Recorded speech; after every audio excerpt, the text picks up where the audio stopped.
좋습니다. 한 가지 안타까운 게 있다면 하루 정도 더 있으면서 뉴저지를 펜실베니아만 경험하고 가는 것 같아서 아쉬움이. 뉴욕 갔다 왔다면 공항을 갔다 왔어 이렇게 싶어요.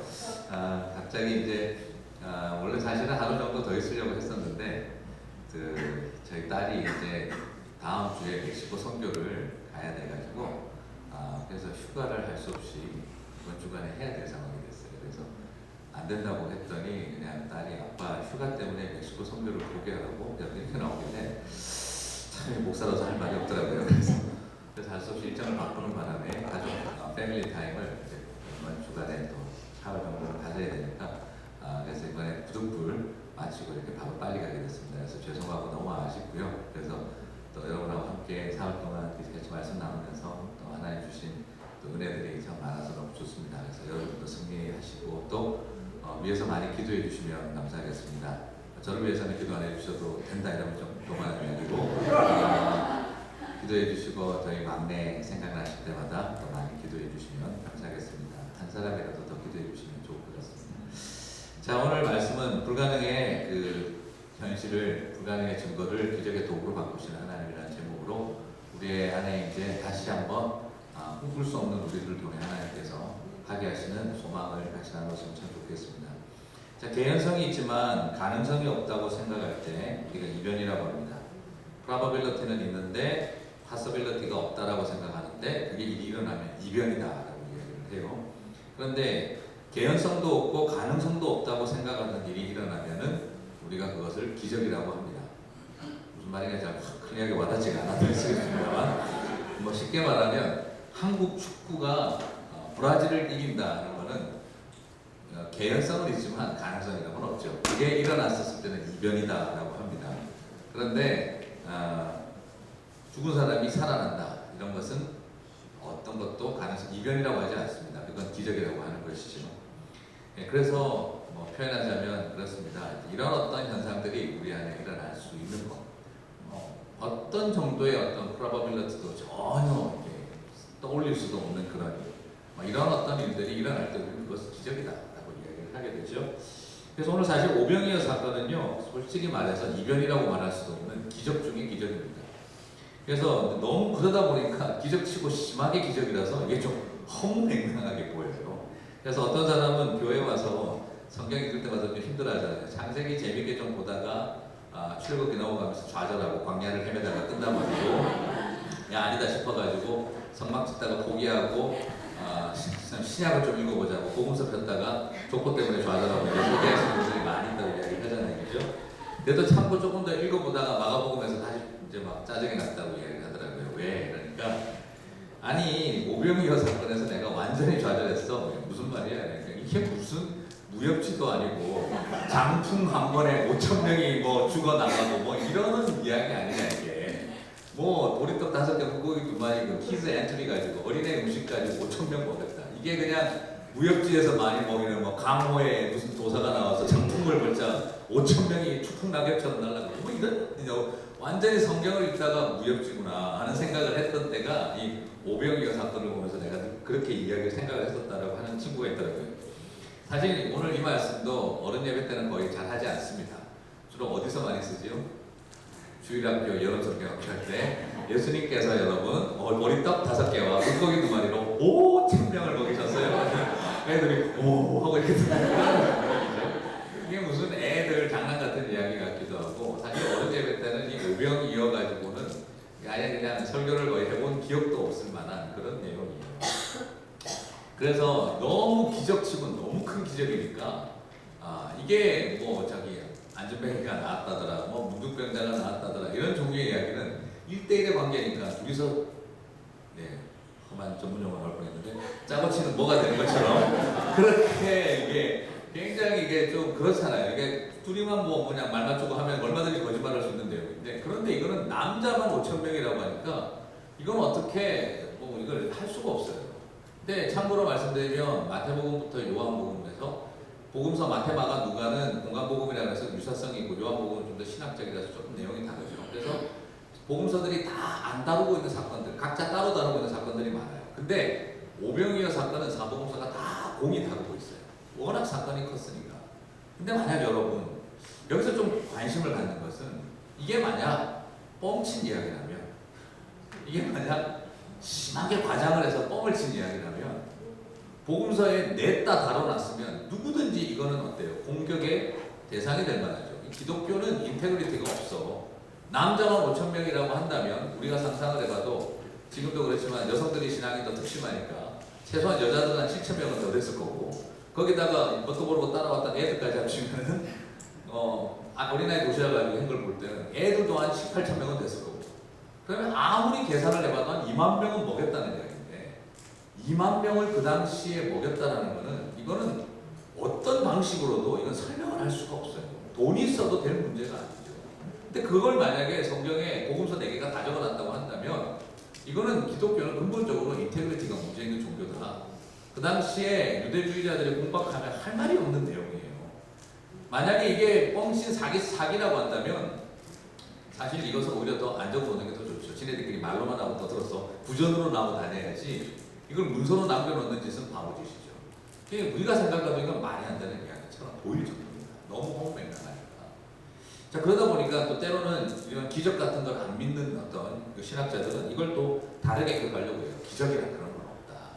이건 분명히 그 당시 민중들의 어떤 자기 신앙 고백이거나 뭐 그냥 어떤 기대나 이런 것들이 투영된 거 아니겠느냐. 그래서 어떻게 해석도 하기도 하냐 그러면 이제 한 소년이 자신이 도시락을 꺼내 들었는데 사람들이 다 가지고 왔다는 거예요, 도시락을. 근데 옆에 딴 사람들도 안 가져왔으면 나 혼자 먹고 눈치가 보여가지고 전문용어로 짱박을 놓고 있다가 다 눈치 보고 있는데 나는 꺼냈는데 나는 저기 장조림에 저기 뭐 돼지고기 볶음인데 옆에는 그냥 김치만 나오면 어떡하지 이래가지고 눈치 보고 있는데 어떤 꼬마가 보리떡 5개와 물고기 2마리를 딱 꺼내놓으니까 사람들이 옆에 있다가 그 이기적이고 그거 감추었던 마음이 탁 충격을 받으면서 부끄럽다 이게 뭐냐 애도 꺼내놓는데 그러면서 자기 가지고 있는 거 다 꺼내놓기 시작을 하면서 모두가 먹고 남을 만큼 이렇게 되어졌다. 그래서 이것은 어떤 슈퍼내추럴한 어떤 것이 아니라 이것은 그냥 나눔의 기적, 미러클 오브 쉐어링이다. 이제 이런 어떤 맥락에서 설명을 하기도 해요. 그래서 모든 이기심을 버리고 유무상통의 길로 가게 한 나눔의 기적이었다라고 해석을 하기도 합니다. 참 멋진 의미가 있고 나름대로 참 좋은 해석이긴 한데, 그런데 여기 전제는 뭐죠? 그런 형태의 기적은 없다라는 거예요. 불가능하다라는 것입니다. 그렇다고 한다면 예수님은 어떤 분이냐? 예측 가능한 이성의 영역 속에서만 존재할 분이 되겠죠. 그리고 어떤 의미에서 예수님은 소셜 워커 이상의 역할을 하는 게 아닌 소위 말하는 메시아라고 할 수 없는 그런 어떤 의미가 되겠습니다. 그리고 예수님 자신이 그렇게 강조해왔던 나는 그냥 정치적 메시아, 너희들에게 떡을 먹이러 온 존재가 아니다라고 그렇게 이야기를 하는데 우리가 이것을 결국 나눔의 기적을 만들어내는 존재로만 만들어가는 그런 어떤 상태가 될 수도 있을 것이고, 저는 오히려 이것을 왜 복음서에서 기적이 중요하냐라고 말을 한다면 그 당시 유대인들 안에 굉장히 무서운 이념이 있었어요. 이데올로기가 있었어요. 그게 뭐냐면 저 사람들이 가난하고 장애를 갖고 태어나고 병 걸린 이유는 하나님의 사랑을 받지 못하고 저주받은 인생들이라고 하는 약간의 그 번영의 신앙이 자리를 잡고 있었어요.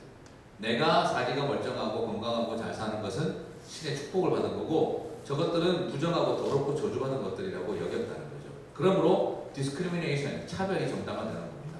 무시해도 괜찮은 거예요. 이해가 가시죠? 그러던 시대이기 때문에 예수님은 어떻게 하셔야만 했느냐, 뭐 내가 신성이 있다, 사람 병 고치는 능력이 있다라는 걸 쇼업하기 위해서가 아니라 신의 이름으로, 하나님의 이름으로 저주받은 사람들을 하나님의 이름으로 고쳐줘야만 어떻게 될까요? 그들의 이념을 깨뜨리고 잘못되어진 율법주의의 무서운 어떤 그 시스템, 그런 어떤 하이어라키, 그들이 만들어 놓은 어떤 굉장히 강력한 이념들을 깨뜨릴 수 있기 때문에 당신께서 어떤 기적을 쇼업하고 싶은 것, 그런 것이 좋아서가 아니라 내가 이런 디비너티가 있다, 나한테는 이런 신성이 있다, 나한테 어떤 이런 디바인 파워가 있다, 이런 걸 쇼업하기 위해서가 아니라 유대 사회가 하나님의 이름으로 저주와 죄인으로 만들어 놓은 사람들을 하나님이 고치고 치유한다라고 하는 개념이 도입되어야만 이들이 진정으로 자유로워지는 거예요. 그래서 기적은 말 그대로 어떤 의미에서는 당신의 능력 과시용의 수단이 아니라, 그래서 예수 믿으면 이런 능력 받을 수 있어, 이런 걸 과시하기 위해서가 아니라 신의 이름으로 저주받은 자들을 신의 이름으로 축복하는 그런 통로로서 기적은 그 당시에 필연적이었다. 볼 수가 있습니다. 그래서 왜 예수님께서 기적을 행하셨는가? 그것은 우리로 하여금 덮어놓고 그런 너는 슈퍼내추럴한 미러클을 못 믿어? 이런 논리로 가는 것이 아니라 이것이 그 시대에 사람들에게는 얼마나 하나님의 이게 지혜가 합리성을 가지고 있다는 걸 우리가 발견할 수가 있어요. 이해하고 깨달을 수 있는 문제입니다. 그렇기 때문에 오늘 이것도 뭡니까? 먹을 것이 없이 고통 가운데 살아가는 백성들에게 하나님이 먹인다라고 하는 기적을 통해 그것은 너희들은 저주받은 자들이 아니라는 걸 우리 주님께서 가르쳐 주고자 하셨던 것입니다. 자, 그렇다고 한다면 이런 어떤 희망 있는 사람들에게 지금도 그래서 온 세상 앞에서 하늘의 이름으로 신의 이름으로 저주받은 것처럼 몰아가고 있는 이런 시대 속에 있다고 한다면 우리 하나님의 그 놀라운 일은 지금도 역사하는 능력이 있는 줄 믿습니다. 그 소망을 가지고 승리하고 서시게 되기를 바랍니다. 내가 어떤 것을 유익을 얻기 위해서 하나님의 기적을 바라서는 안 됩니다. 나의 만족과 유익을 얻기 위해서까지 그 기적 한번 행해보세요 하는 그런 것들을 우리가 기대하는 것이 아니라 이 세상에 예수의 기적은 복음의 능력이 나타나야 합니다. 그리고 또한 뭐죠? 이런 어떤 신의 이름으로 저주받은 사람들에게 하나님의 기적은 그래서 필요했던 것이라는 걸 발견할 수가 있습니다. 자, 그렇다고 한다면 이 기적을 오늘 전 두 가지를 이야기하고 싶은데 기적의 출발점이 무엇이냐? 기적의 출발점, 기적은 어떻게 시작되었을까? 저는 34절 말씀에 목자 없는 양 같음을 인하여 불쌍히 여겼던 마음이 기적의 출발점이었다고 말씀드리고 있습니다. 아까도 말씀드렸습니다만 규모가 너무 크고 증거가 너무 많은 기적입니다. 증인들이 최소한 2,000명은 넘는 그런 사건입니다. 말 그대로 그냥 한세시병 환자가 치유되었다거나 걷지 못하는 사람이 일어났다거나 하는 종류의 이야기는 그냥 한두 명의 개인적인 굉장히 퍼스널한 이야기지만 이것은 완전히 퍼블릭한 그런 이슈가 되어졌던 것입니다. 자, 여러분 2만 명의 사람들을 식사를 시킨다. 저녁 식사를 한다. 그러면 최소한 얼마나 계획을 해야 될까요? 이 정도 계획을 해야 돼요. 여러분 우리 수련회 준비하기 위해서 몇 개월 계획하셨습니까? 최소한 한 달은 아무래도 그죠? 그리고 아까 보니까는 1년 전부터 수련회 장소는 계약에 들어가야 되고 우리가 지금 여기서도 그래요. 지금 만약 오늘 어떻게 하다 보니까 오늘 수련회가 저녁까지 갑자기 연장이 됐다. 그래가지고 지금 갑자기 밥 먹여야 돼. 이래버리면 지금 어떻게 될까요? 지금 장로님들 지금 머리가 좀 이상해지기 시작하시겠죠? 이거 어디 가서 음식을 다 준비해오나? 지금 갑자기 100명 식사를 어떻게 다 준비하지 저녁 때? 일단 이 순간만 해도 지금 벌써 머리가 복잡해집니다. 자, 그렇다고 한다면 2만 명, 최소한 2만 명을 먹일 만한, 남자가 5,000명이라고 했으니까 약 2만 명 가까이를 먹일 만한 식사를 준비를 한다면 우리 하나님은 태초부터 이 계획을 하셨을 것입니다. 야, 그 당시, 그죠? 여러분 한번 생각을 한번 해보세요. 요즘 미국 같은 곳에서도 2만 명 먹이는 대형 집회 어렵습니다. 그죠? 그 당시 무슨 카스코가 있나, 만스가 있나, 어디 가서 한꺼번에 빵을 사올 수가 있어요. 지금 그 당시 유대 그 사막 같은 들판에서 어디 가서 2만 명분의 식사를 솔직히 이걸 만약에 사기를 쳤다고 한다면 기적이 아니라 빵구해가지고 준비해놓고 먹였는데 사기를 쳤다면 그것 자체가 기적이에요. 그죠? 여러분 2만 명분 식사를 어디 가서 조달했다는 것 자체가 기적이에요. 차라리 하늘에서 떨어지는 게 쉽지 이게 우리 손으로 구해보는 게 솔직히 이야기하면 현실적으로 이건 더 불가능한 이야기예요. 그걸 구해왔다 그게 기적이에요. 제가 볼 때는. 그만큼 그 당시의 유통구조가 산업적인 어떤 상황에서 2만 명분의 식사를 준비한다. 이건 상상할 수가 없는 내용입니다. 근데 더 놀랍게도 오늘 이 기적 이야기는요. 잘 준비된 계획의 결과가 아니라는 것입니다. 말 그대로 우발적이고 돌발적으로 일어난 사건이었습니다. 오늘 이야기의 배경은 예수님과 제자들의 쉬는 시간이었습니다. 그들은 오늘 뭔가 오늘 우리 한번 수련회 한번 해보자. 사람들 모아가지고 한 2만 명 모아서 부흥 집회 한번 해보자. 그런 어떤 기획과 플래닝을 가지고 하나하나 착착착 준비해온 것이 하나도 아니었습니다. 지금 제자들은 베케이션 떠나는 시간이었습니다. 오늘 우리가 본문에서도 읽었습니다만 한적한 곳으로 가자. 사람들이 막 몰려들고 막 이래서 정신이 없다. 제자들도 요 앞에 어떤 내용이 나오냐 그러면 둘씩 짝지어서 전도여행 보내고 돌아와가지고 자기들이 막 전도여행하면서 막 귀신이 사단이 떠나가더이다. 병도 고쳤습니다. 자기들이 간증하면서 막 리포트 예수님 앞에 막 우쭐해가지고 막 하고 있는 이야기였어요. 수고 많았다. 이제 좀 쉬자. 참 잘했구나. 그런데 사람들이 너무 많으니 우리 어디 배 타고 좀 가자. 우리 다 뱃사람들 아니냐. 배 타고 뛰어라. 그리고 한적한 곳에 가서 우리 리트리트 하자. 그래서 리트릿을 가기 위해서 떠났습니다. 31절을 보면 너희는 따로 한적한 곳에 가서 잠깐 쉬어라 그랬어요. 그리고 32절에 보니까 배를 타고 따로 한적한 곳에 갈새 가고 있는데 사람들이 알아본 거예요.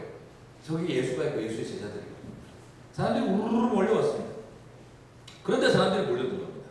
쉬러 갔는데 여러분 지금 여러분들이 오늘 여기 가족 수련회 와 있는데 목사님이 갑자기 피 고쳐가지고 여기 동네 사람 2만 명 식사 준비하세요. 우리 지금 오늘 여기서 집회합니다. 하면 어떤 생각이 드실까요?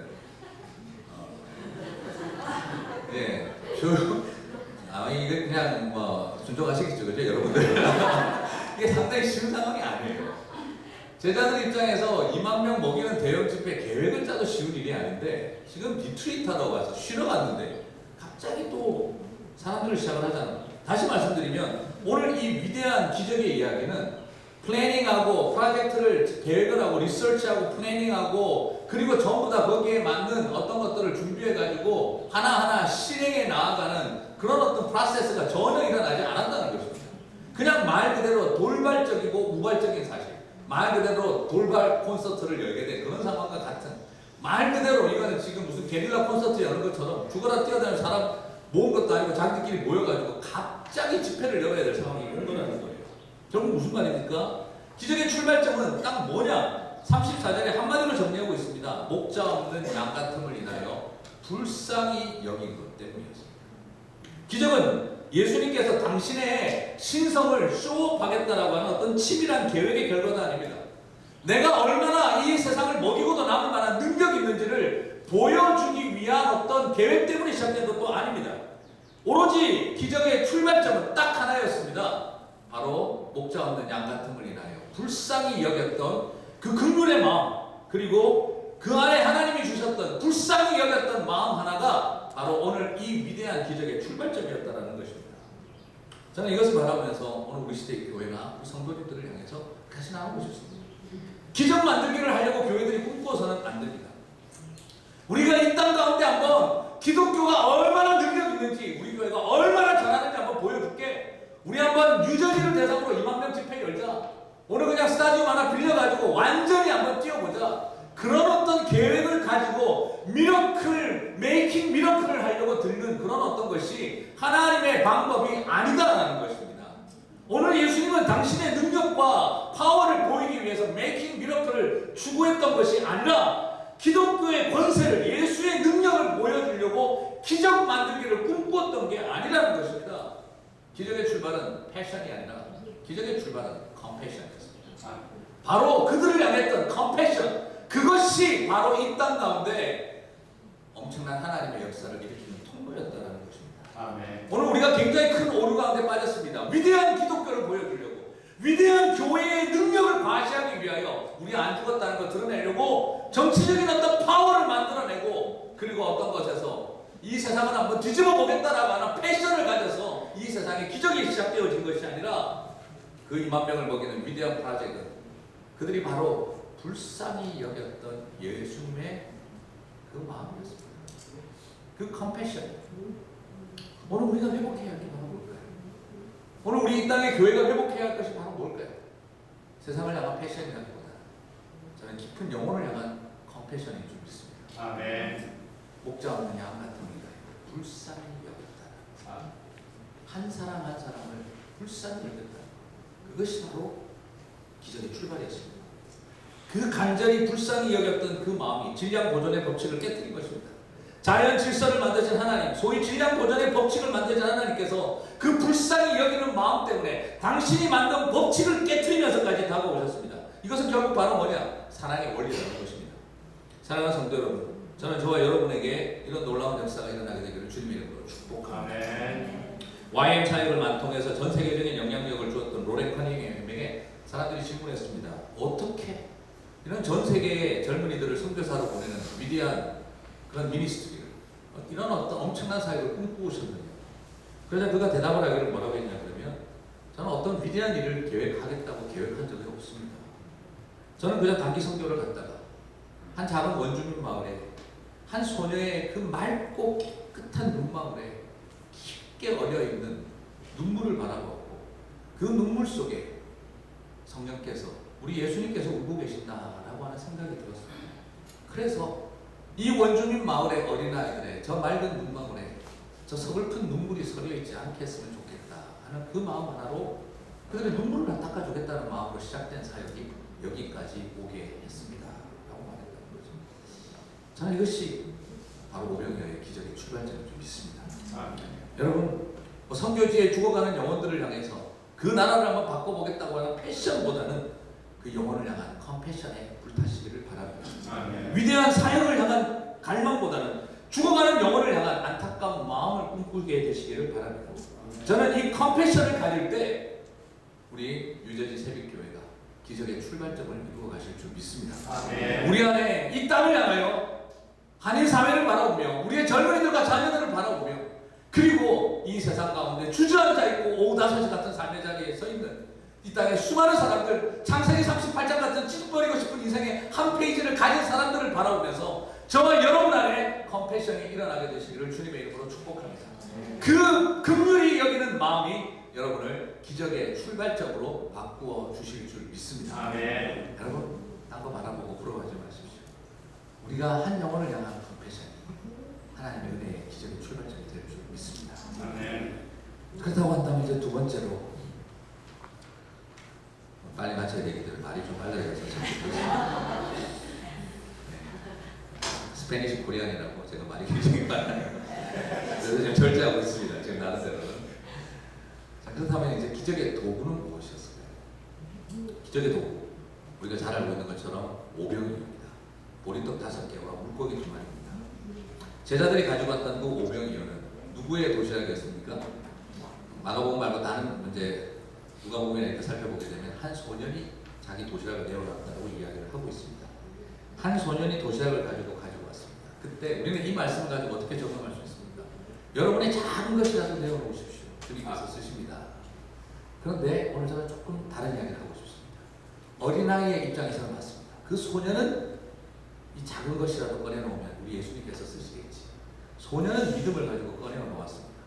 그 소년은 내 작은 도시락도 주님 앞에 올려드린다면 하는 마음으로 내려놓았습니다. 그래서 굉장히 이것은 참 낭만적이고 아름다운 것입니다. 그래 주님 앞에 이 작은 거라도 내놓자. 그럼 우리 주님께서 크게 사용하여 주실 것이야.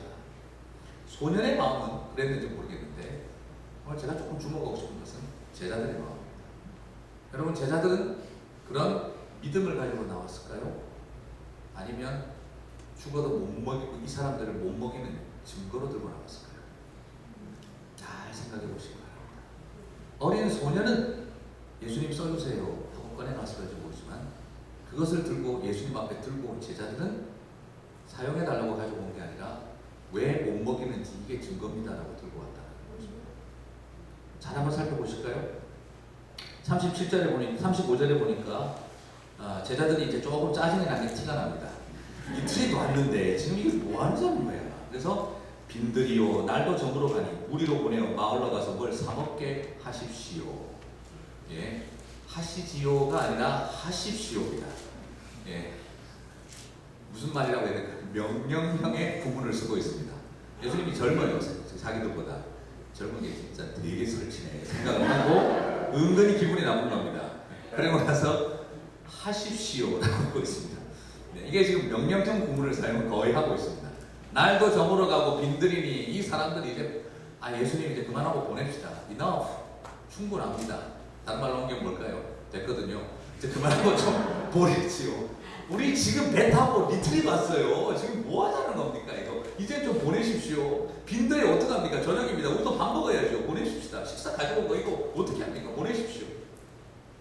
그러자 예수님께서는 속도 모르고 또 이야기를 하십니다. 너희가 먹을 것을 주라. 드디어 예수님이 정신이 마시러 가셨구나 생각이 듭니다. 그러자 바로 까탈스럽게 대답합니다. 우리가 가서 200데나리온의 떡을 사다 먹이니까 웃기고 있네. 지금 이 말이에요. 이게 지금 말이 됩니까? 지금 이 많은 인간들을 돈이 어디 있습니까? 200데나리온이. 그리고 또 그 당시 시대 돈 있다고 2만 명분의 식사를 구할 수 있습니까? 네. 그러니까 자기들이 한 말도 말이 안 되죠. 네. 가서 사 먹으라고 하죠. 2만 명이 자기들 가서 어디서 사 먹습니까? 그러니까 자기들도 말도 안 되는 이야기를 하고 있는 겁니다. 200데나리온의 떡을 사다 먹이니까 이거 어디 가서 삽니까? 돈 있다고 됩니까? 돈이 돈도 없지만 돈이 있다고 될 일입니까? 이게 말이 됩니까? 라고 반응을 보입니다. 그러자 예수님께서는 바보가 아니신데 문이 못하고 계속 말씀하십니다. 또 몇 개가 있는지 알아보라. 기가 차서 미치겠네 하는 생각이 온 거죠. 그러자 38절에서 그렇게 말하자 제자들이 들고 왔습니다. 뭘요? 보리떡 5개와 물고기 2마리가 있나이다.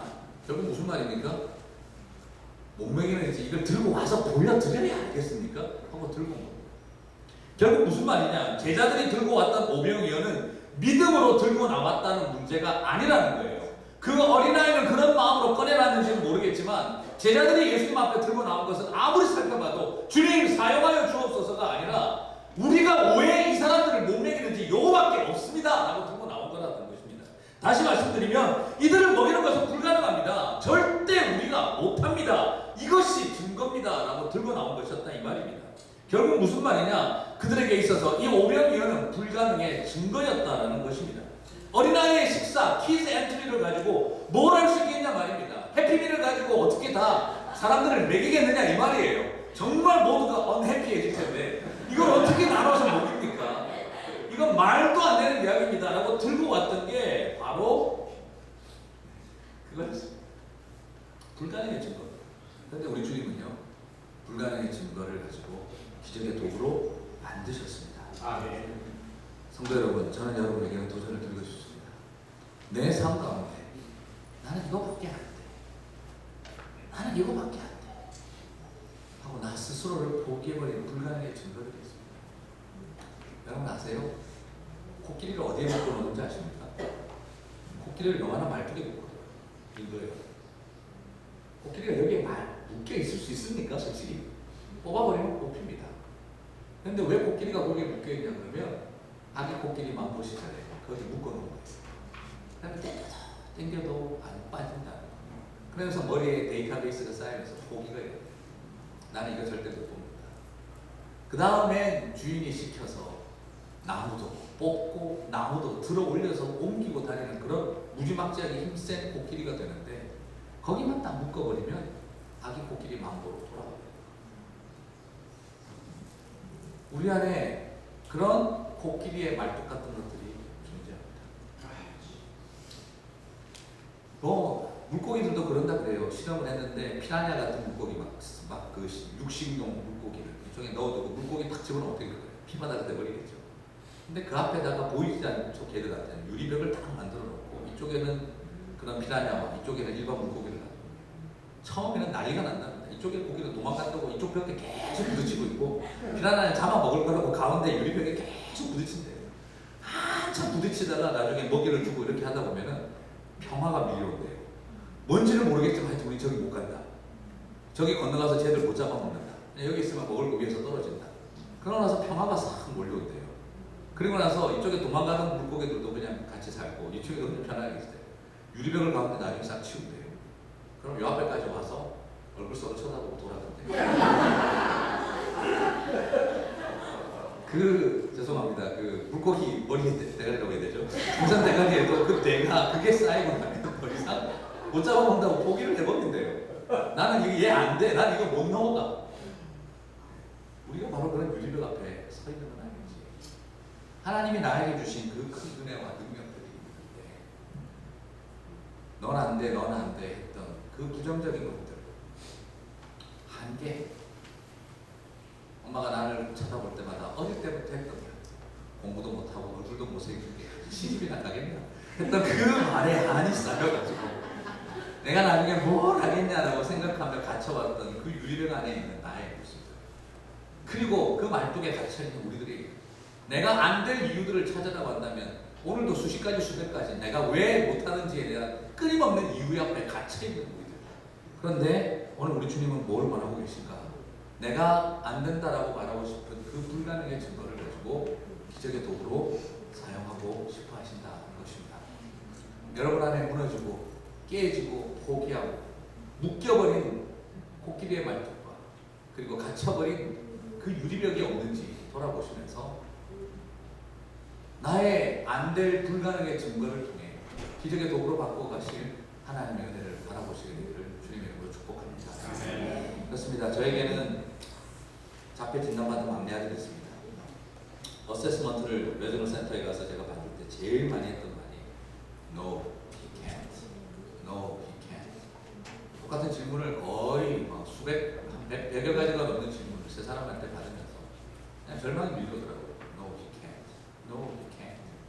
우리 아들 그거 못합니다. 우리 아들 그거 못합니다. 그게 자폐 진단을 받은 저희 아이를 진단을 받으면서 어세스먼트를 받으면서 제가 할 수 있었던 대답은 Yes, he can이 하나도 없었어요. No, he can't. 킨더가든에 보내고 그래서 스페셜 에듀케이션이 시작되어지고 나서 마음이 많이 힘들었어요. 근데 킨더가든 갈 때 제가 부탁을 했습니다. 그 미팅을 하는 자리에서 Please, one month's chance, please. 레귤러 클래스에 좀 보내달라. 뭐 프리킨더 선생님이랑 No, he can't. He cannot adjust.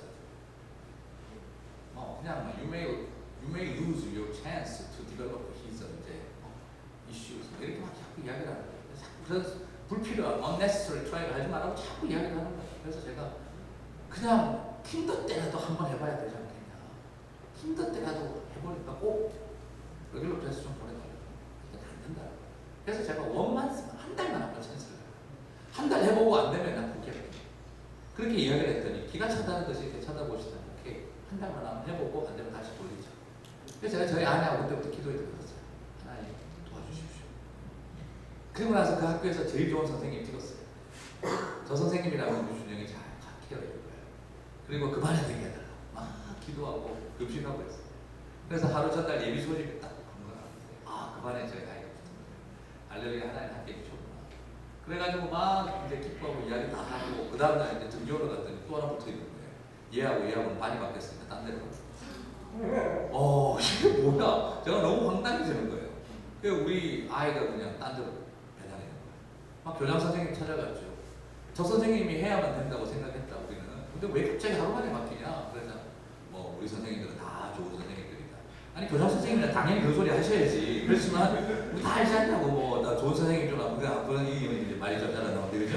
다 알지 않냐고. 그러니까 좀 어떻게 좀 하게 해달라고 해도 우리 선생님들 다 엑셀런트라고 아웃센터. 저희 아내가 막 너무 실망하고 화가 나고 막 울려 그러더라고요. 그래서 다 되는 줄 알았는데 이렇게 된다면 하나님 다른 계획이 있지 않겠냐. 미국 가보자. 그래 가서 딱 봤더니 이제 학교 갓 졸업하고 정말 천사들입니다. 너무 예쁘고 그냥 젊고 경험하고 전혀 없는 오티즘 아이 겪어보니 한 번도 안 겪어가지고 한 달 빵이구나. 저는 그렇게 포기했었어요. 그런데 그 선생님이 우리 하나님 예비하신 천사였어요. 우리 준영이를 얼마나 사랑하는지 그냥 너무너무 좋아해 주는 거예요. 그리고 그 반에서 제일 예쁜 백인 여자애 하나를 이제 헬퍼로 붙여준 거예요. 그 다음부터 우리 준영이가 예쁜 여자를 좋아해요. 첫 시장에 일단 너무 그렇게 가가지고 그 다음부터 그 여자애가 또 우리 준영이 손잡고 다니면서 얼마나 케어를 잘해주는지 제가 2주 만에 만났는데 He is my boyfriend 그래서 얘가 지금 그 뜻이 뭔 뜻이라 알까 싶기는 한데 그러면서 준영이 데리고 다니면서 No 그리고 막 도와주면서 Yes great 하고 칭찬해주고 얘가 그냥 또 막 얼마나 잘 따라주는지 그냥 아이가 그 클래스에서 웰컴 받고 사랑받고 좀 오티즘 아이들이 다른 행동도 하는 아이들 옆에서 도와주고 우리 아이가 한 달을 지내는데 얼굴 표정이 천사처럼 바뀌는 거예요. 저도 너무 놀랐어요. 그리고 나서 한 달 뒤에 미팅하러 갔는데 그 선생님이 걱정하지 마라. 얘가 잘할 수 있을 것 같다. 내가 책임지고 가겠다. 그렇게 그 미팅에서 이야기를 한 거예요. 그리고 나서 1년을 보내기 시작을 하는데 얼마나 아름다운 이야기들이 나오기 시작을 하는지 그리고 나중에 제가 상상도 못했어요. 5월달에 갑자기 이 녀석이 쓱 하더니 네 이라고 주는 거예요. 뭐냐 이러고 보니까는 카드를 받는 거예요. Father's Day라고 Dear Dad, I love you so much from Junie. 삐뚤한 글씨로 써 단어 하나 한두 개 겨우 말하던 애가 단어 하나만 겨우 말하던 애가 컴플릿 센텐스로 한 줄이나 써온 거예요. 제가 그거 받아들고요. 물론 뭐 지가 썼겠습니까? 선생님 시켰으니까 썼겠습니다. 근데 그게 제 마음을 그냥 울리더라고요. 그 연필 그게 다 달아 없어질 때까지 제품이 안 끝나겠어요. 하나님 이렇게 하시는구나. 그리고 저는 믿습니다. 그 아이가 그렇게 쓰임 받게 될 거라는 거. 그리고 음악에 굉장히 예민해요. 노래만 들으면 다 외워요. 이게 딴 거는 못하는데 말도 잘 못하는데 영어든 한글이든 노래만 들으면 다 외워버리는 거예요. 너무 신기한 거예요. 하루는 예배 드리고 오는데 그날 청년부에서 들었던 찬양이 되게 좋았나 봐요. 뒤에서 막 부르기 시작하는 거예요. 그 노래가 주가 보이신 생명의 길. 주가 보이신 생명의 길, 나 주님과 함께 상한 마음을 들이며 주님 앞에 나가리. 나의 의로움이 되신 주, 그 이름 예수. 나의 힘이 되신 이름 예수. 나의 길 오직 그가 하시나니. 나를 단련하신 후에 내가 정금같이 나오리다. 나는 그 노래를 뒤에서 막 부르는 거예요. 저희 아내하고 교회에서 예배드리고 돌아오다가 운전하다가 얼마나 울었는지. 그래서 그래, 네가 부른 노래대로 꼭 될 거다. 네가 부른 노래대로 꼭 될 줄 믿는다. 너의 길 오직 주가 하시나니. 너를 달려가시는 게 너의 상한 마음을 치유하시고 정금같이 나올 거다. 그래서 저는 그때부터 믿음으로 선포합니다. 불가능의 증거를 통하여 기적의 도구가 되게 하실 것이다. 성도 여러분, 우리는 말하고 싶을 것입니다. 나에겐 이거밖에 없습니다. 절대 안 됩니다. 이게 증거입니다. 다 떠나고 남았습니다. 망하고 이거밖에 없습니다. 이렇게 비틀어지고 망한 육신으로 내가 뭘 할 수 있겠습니까? 하나님, 나는 실패했습니다. 버림받았습니다. 나쁩니다. 안 됩니다. 못합니다. 이래서 나는 절대 안 됩니다. 이게 증거입니다. 라고 말하고 싶은 수많은 것들이 우리의 인생 속에 있겠지만, 그러나 우리 하나님 그것들을 통하여 또한 기적의 도구로 바꾸어 주실 줄 믿습니다. 여러분, 첫날 말씀드렸습니다. 주님은 들썩 푸른 떡잎을 통해 숲을 이루시는 꿈을 꾸는 게 아니라 싹수부터 노란 인생들을 통해서 하나님의 숲을 이루는 꿈을 꾸시는 분이신 줄 믿습니다. 여러분, 우리를 절망하게 만들었던 그 수많은 불가능의 증거가 우리 하나님께서 사용하신 기적의 도구가 될 줄 믿습니다. 말씀을 맺겠습니다. 오늘도 희망 있는 백성들이 절망과 탄식 속에서 지금도 살아가고 있습니다. 이 많은 세상 가운데, 불가능의 증거로 가득 찬 세상 가운데 들어가셔서 기적의 출발점을 이루고 그 기적의 도구로 바꿔 가시는 저와 여러분이 되시기를 주님의 이름으로 축복합니다. 여러분, 조선의 선교사들이 왔었을 때, 그때 조선의 선교사들이 뭐라고 불렀냐 그러면 선교 접근 제한 지역이 아니라 선교 불가 지역으로 분류했습니다. 조선에 왔던 선교사들은 미국에 편지를 보낼 때마다 앞에 조선이라는 나라 앞에 이런 수식어를 붙였습니다. 이 지구상에서 가장 저주받은 땅 조선을 위해 기도해 주십시오. 그 당시 선교사들이 바라보기에는 조선은 복음이 불가능한 선교 접근 불가지역, 이 지구상에서 가장 저주받은 땅이었습니다. 그러나 지금 전 세계에서 미국 다음으로 선교사를 많이 보내는 나라가 되어졌습니다. 저는 이렇게 믿습니다. 불가능의 증거는 기적의 도구가 될 수 있다. 우리 조선이라고 하는 나라를 복음의 나라로 바꾸신 하나님이시라고 한다면 저와 여러분의 삶 가운데 어떤 불가능의 증거로 가득 찬 우리의 인생이라 할지라도 기적의 도구로 바꾸시는 회복의 하나님이 저와 여러분과 함께 하시는 줄 믿습니다. 그 하나님 붙드시고 승리하시는 주님의 사람들 되시기를 주님의 이름으로 축복합니다. 같이 한번 이 시간 다 함께 목소리로 한번 기도하고 이제 목사님 나오셔서 나머지 진행